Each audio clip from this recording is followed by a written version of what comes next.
ரூத்தா ஓர்பாலா. அதற்கு ரூத், நான் உம்மை பின்பற்றாமல் உம்மை விட்டு திரும்பி போவதை குறித்து என்னோட பேச வேண்டாம். நீர் போகும் இடத்திற்கு நானும் வருவேன், நீர் தங்கும் இடத்திலே நானும் தங்குவேன். உம்முடைய ஜனம் என்னுடைய ஜனம், உம்முடைய தேவன் என்னுடைய தேவன். நீர் மரணமடையும் இடத்தில் நானும் மரணமடைந்து அங்கே அடக்கம் பண்ணப்படுவேன். மரணமே அல்லாமல் வேறொன்றும் உம்மை விட்டு என்னை பிரித்தால் கர்த்தர் அதற்கு சரியாகவும் அதற்கு அதிகமாகவும் எனக்கு செய்ய கடவர் என்றாள். ரூத் 1:16-17. ரூத்தா ஓர்பாலா, நாம் யாரை போன்று இருக்கின்றோம்? கடினங்கள் ஏற்பட்ட பொழுது, வாழ்வில் துன்பங்கள் தம்மை நெருக்கின பொழுது, என்ன வந்தாலும் நான் உம்மிடம் கொண்டுள்ள அன்பு மாறாது என்று இணைந்திருந்தவர் ரூத்.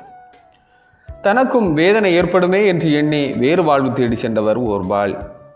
இன்றும் அனைவருக்கும் எடுத்துக்காட்டாய் குடும்ப வாழ்வில் உறவின் அடையாளமாய் உலகிற்கு சான்றாய் நிற்கின்றாள் ரூத்.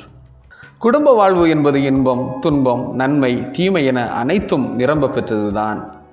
தான் இருக்கும் குடும்பத்தினரின் துன்பத்தில் தானும் உடனிருந்து இன்பத்தை காண வழி செய்த ரூத்தை போன்று குடும்ப வாழ்வில் நன்மைகளை பெற்றுக்கொள்ள என் பங்கும் உள்ளது என கருதி வாழ்வோம்.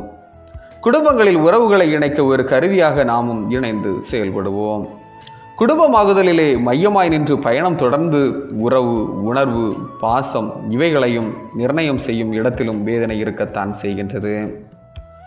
மருமகளை மகளாக்கி இனிவரும் வாழ்விற்கு மறுமணம் வேண்டும் என்ற மாமியின் கட்டாயமும், மாமியின்றி நான் இல்லை என்ற மருமகளின் பாச போராட்டமும் இங்கு முக்கியப்படுத்தப்படுகிறது.